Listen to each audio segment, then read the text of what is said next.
Hi, this is Majinoni, and I got 3 reviews for you. We got Amazing Spider-Man 695, Daredevil End of Days, and AVX 12. Let's go with Spider-Man first. Now, we're gearing up to the big issue 700. You have the Kingpin using some scrambling type device to jack around with Parker's spider sense. You have the original Hobgoblin coming back, and you have Madam Web prophesizing disastrous things. Now, overall, I thought the art was really good. The story was decent. And the only reason why I'm saying it's decent is because this is just laying the foundation for what's to come, and there's a lot of things that I think they're setting the stages for. Now, one thing that I thought was kind of cool was when Madam Web sends her, well, the new Madam Web, I should say, sends her daughter off to visit her parents because she knows something's about to happen. She knows that something bad is about to happen to her, so she calls 911. And what we do is we get a glimpse of the future because she sees everything. Now, if you look closely in this, you'll see things from the Marvel Now part. Like, let's see, we have the Battle Royal Avengers Academy here. There was a thing for Captain America. There's the X-Men returning. There's the Ant-Man. So you're getting like a glimpse of a bunch of different things that are about to happen into the future with some of these characters. Now, beyond that, Slott did a good job, I think.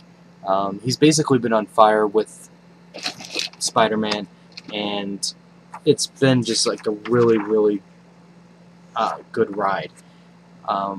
Right now, they also did this thing where a reporter goes to Horizon Labs to do a piece on them, and some people talk that Parker's the one who's been doing, like equipment and tech for Spider-Man. So we get the man behind the mask, and you can kind of see that it's possibly slowly going to be affecting Doctor Strange's spell. And Peter also mentions that too. Now, overall, I'm really pleased with this, and I'm really looking to see where this is going to lead, especially since we have this, and then Doc Ock is going to get involved for one final time before 700, and then everything, all the shit hits the fan, so to speak. So overall, this was a good read. AVX 12.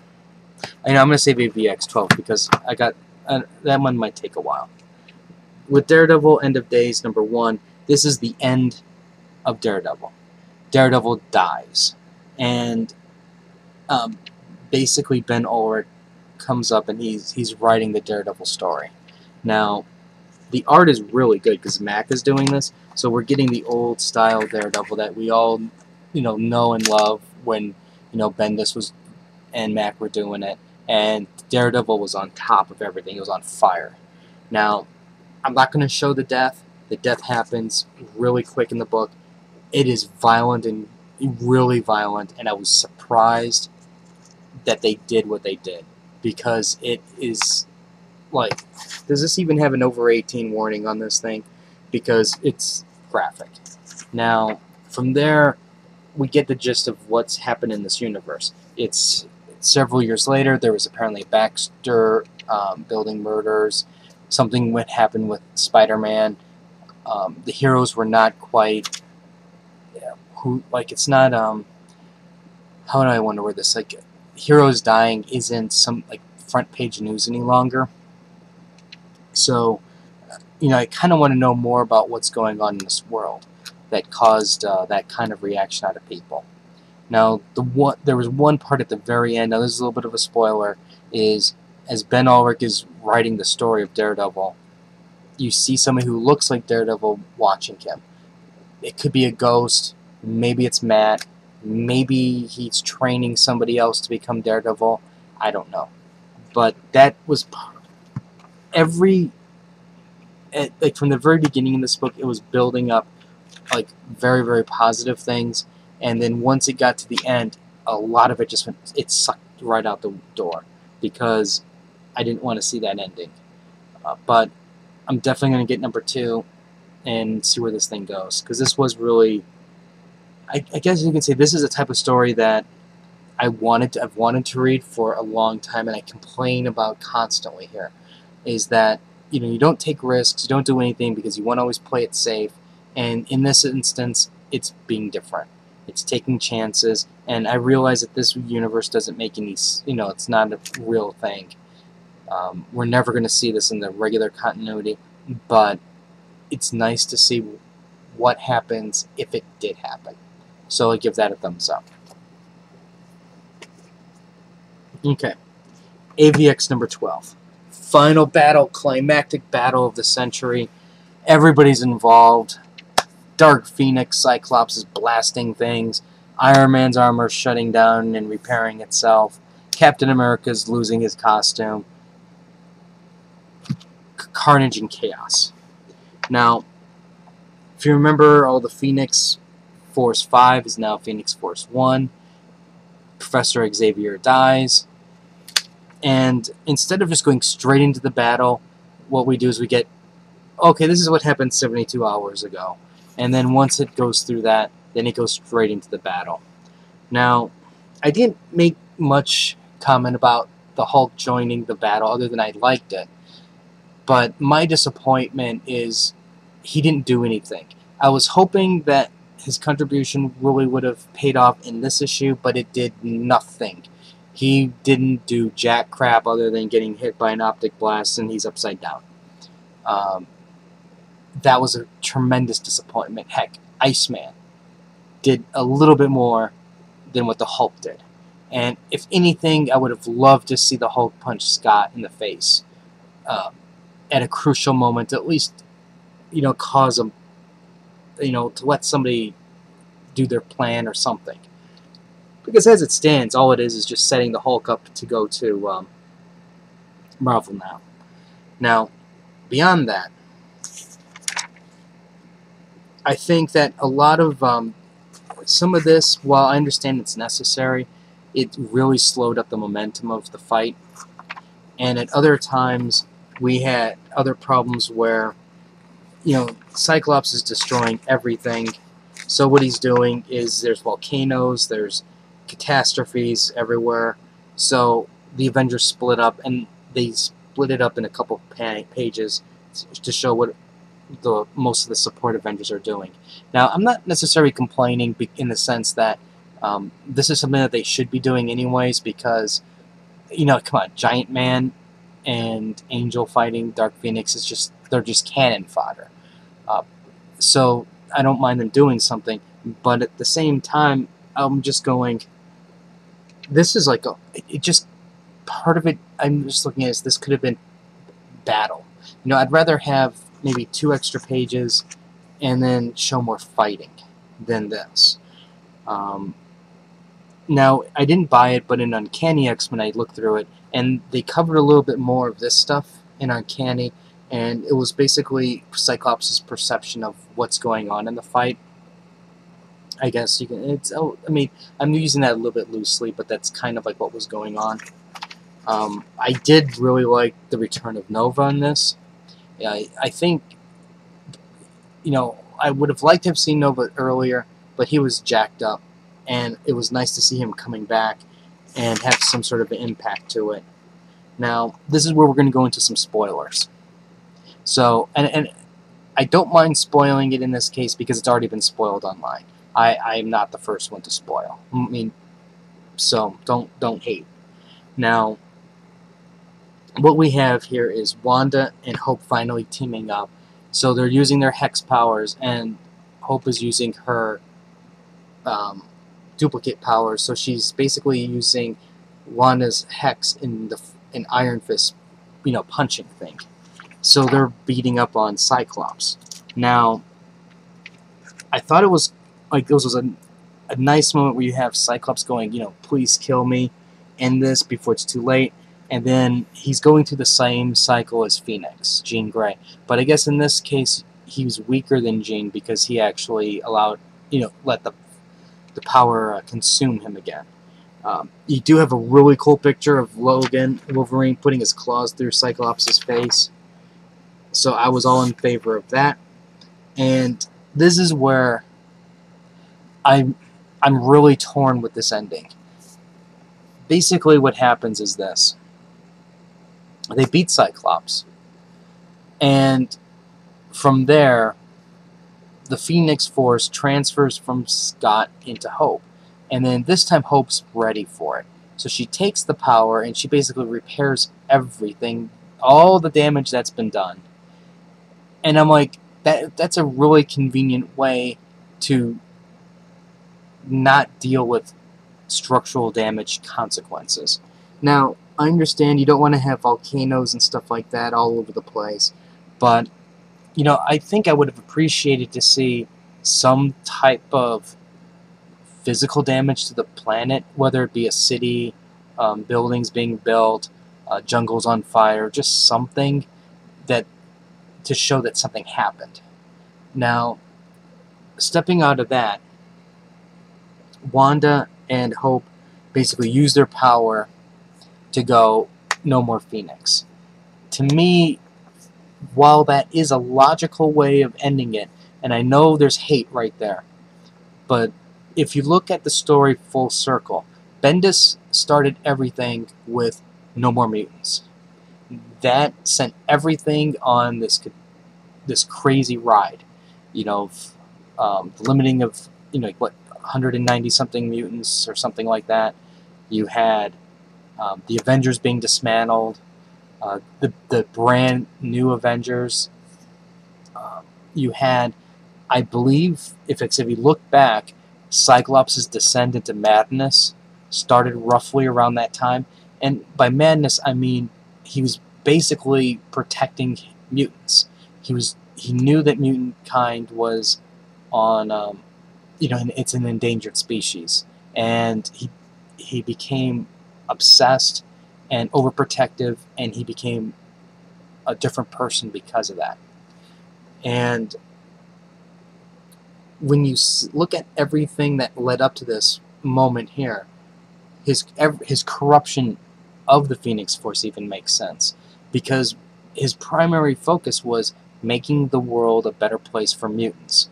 And then what eventually happens is the heroes get involved, and then that's when he just goes crazy, and he's destroying everything, you know, and he's rebuilding. He's planning on rebuilding everything in his own image, type thing. So, on one hand, when they made the Phoenix disappear, it also, while it made sense to me, it's a cop-out, because it was just, oh, no more Phoenix, and it's gone. You know, that means, you know, a lot of you Jean Grey fans won't ever see Jean Grey as the Phoenix again, which I'm kind of liking, in a way. And I'm also kind of curious what they're going to do with Rachel, because technically there's no Phoenix. So, is she still going to have that Phoenix power within her? Now, beyond that, what they did was they brought mutants back. Now, I understand that the Phoenix Force is... Part of the thought was the Phoenix Force was going to come and repopulate mutants. And that, to me, doesn't quite make sense. I think that was just a convenient plot thread that they picked up, just so this way they can move the story along. Because if you look back at the history of the Phoenix, that had nothing to do with mutant kind and populating it. You know, that was Jean Grey up in space, you know, the re-entry into the Earth, the cocoon, and then boom, she came out as Phoenix. So I think all of that, they're ignoring a good portion of history to change and move the story along the way that they need to get things going again. Now, I knew that they were going to bring back mutants, and on one hand, I think it's a cop-out. And the reason why I say it's a cop-out is because I'd rather have seen another way of doing it. Like, I'd rather see like Hank or somebody else figure out a way to bring back the mutants. To me, just by snapping their fingers like that, bang, there's mutants, because they got rid of the Phoenix, doesn't make... it's too convenient. Like, it would have made more sense if, when Hope went flying around to restore everything, this is when the mutants were reborn. But the crucial thing that they did was when they got rid of the Phoenix energy, by saying no more Phoenix, that's when the mutants came. And I have a feeling what they're going to suggest is that by saying that there's no more Phoenix, the energy had to go somewhere. So that's the energy then zipped around the planet and then created the mutants again. So I think that that's going to be the excuse for it. And again, I think that it's an unintentional side effect, and it wasn't something they were striving for. I do think that this is a nice picture, though. Now, from there, the ending basically plants the seeds for the new Marvel Now. The other thing, also in Uncanny, this last scene here with Cap and Cyclops, it happens in Uncanny, but instead of did I say, yeah, Cap and Cyclops, it's Cyclops and Beast instead, which I think makes a lot of, and Uncanny, it makes a lot of sense in that side of things, because that's the mutant side of AVX, and this is the Avenger side of AVX. You know, it's basically the two leaders meeting and talking before Cyclops is thrown into prison. Now, they do say that, you know, his, Phoenix Force 5 are all fugitives. But what doesn't make sense is, why is Magneto a fugitive? Because Magneto basically sided against Cyclops. Other than this was just their convenient way of saying, okay, Magneto's a bad guy, so he's going to have to stay a bad guy, so to speak.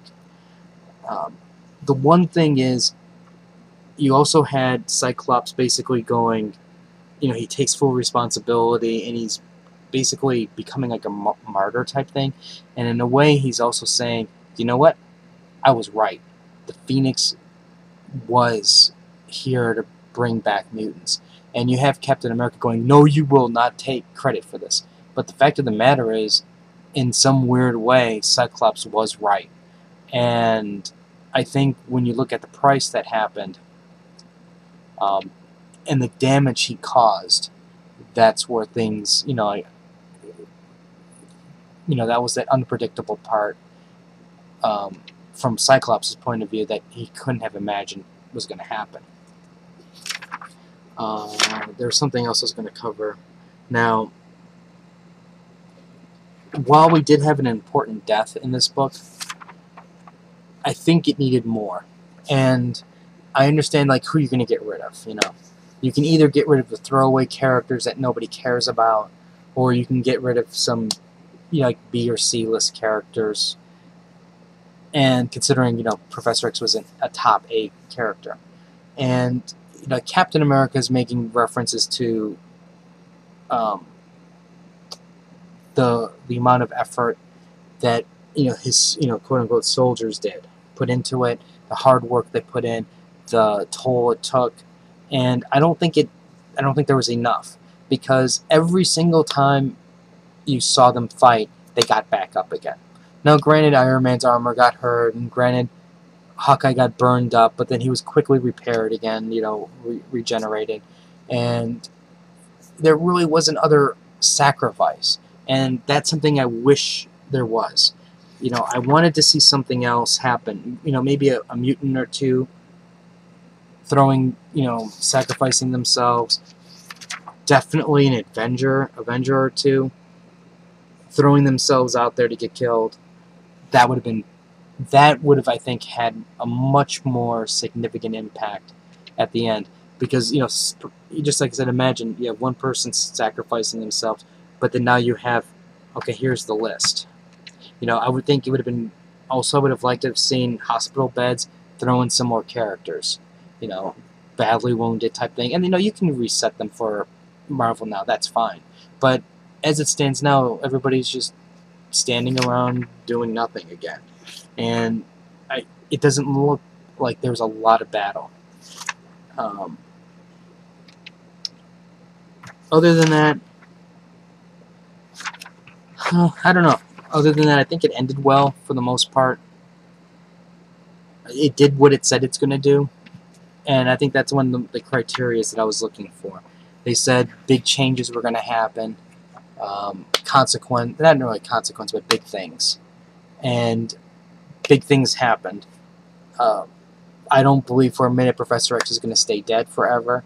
Cyclops is not going to be in prison forever. I mean, heck, even their previews is suggesting Cyclops meets Cyclops. So he's going to get away. Colossus and Magic will not remain fugitives forever. Not sure about Emma, since she's technically a bad guy originally. But, I mean, I think eventually what you're going to see is once Marvel goes through their Marvel Now phase, you're going to see the Uncanny X-Men #1 again, and it's going to probably say the team that you wanted is back again. And I know there's a lot of people who are pissed off at the treatment for Cyclops, but I think this is something that you really need to look at objectively. This is probably the best thing that they've done to a single X-Men character, probably since Wolverine getting his adamantium removed. They've taken Cyclops, from a strong character, like him or hate him, he was a pillar of the X-Men strength. He was the go-to leader. He was basically Captain America for the mutants. And they slowly corrupted him over time. And they drove him to split the X-Men into two with Schism. And they pushed him over the edge to wanting to destroy everything. And they've brought him back down to Earth, where he realizes mistakes were made, and he's going to now have to go through an atonement period. And if you look at the big picture, they've done a lot to his character, and depending upon how they handle him going forward, he's really going to turn into somebody that people are going to look up to again. Now, I'm not sure about Wanda, because it seems everything's going to be forgive and forget because she stopped the Phoenix. I would have liked to have seen some more consequence dealing with her, especially since Wolverine wanted to skewer her with his claws several times. But I think what we're going to see is a period of time where Cyclops is going to get better as a character again, and he's really going to shine. And I think a lot of people who are hating him are going to turn into liking him again later. It's going to be a period of time until it happens. It's not going to be overnight, but he will be back and better. Anyways, if you have any comments or questions, let me know. Let me know what you think about AVX. I'm really curious to know what you guys think overall. What did you guys like about the miniseries? Did you guys like the spin-offs? What do you guys think about the merging of Avengers and X-Men teams? I like it. It's about time that they do something like that. I think by keeping them separate, it prevented a lot of storytelling. Like there was times where we couldn't. Civil War was Avengers, so we couldn't include X-Men. Well, why not? They were. Whatever happened in Civil War mattered to the X-Men. So I think a lot of that's even during Secret Invasion, the X-Men pretty much stayed in their mansion. And I think by merging the two teams together, you can now have bigger stories, and there's no excuse for an X-only event and an Avenger-only event. Other than the small minor stories that are developing in their series. I'm talking about the big events.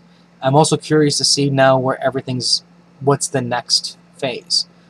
Since everything went full circle here, my thought is the next big thing is probably going to be nothing related to any of this stuff. So I'm very curious to see where that's going to go. Personally, I would like to see a year of no big events. Let's build up the stories, build up the teams, build up the characters again, and then maybe 2014, let's have a big event then. But we know that's not going to happen. Anyways, let me know what you guys think. I'll have more reviews later. I am playing Resident Evil 6, so I'm going to try to fit things in. And don't forget to like the Facebook link. Here's a free comic book. if you stayed around this long, the first person does deserve a book.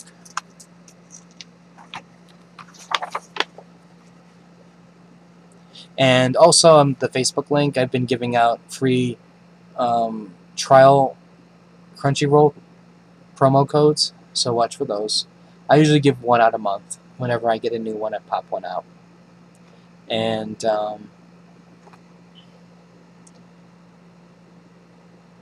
I guess that's it for now. I'll probably talk too much, and I want to watch some anime before I go to bed. So, until next time.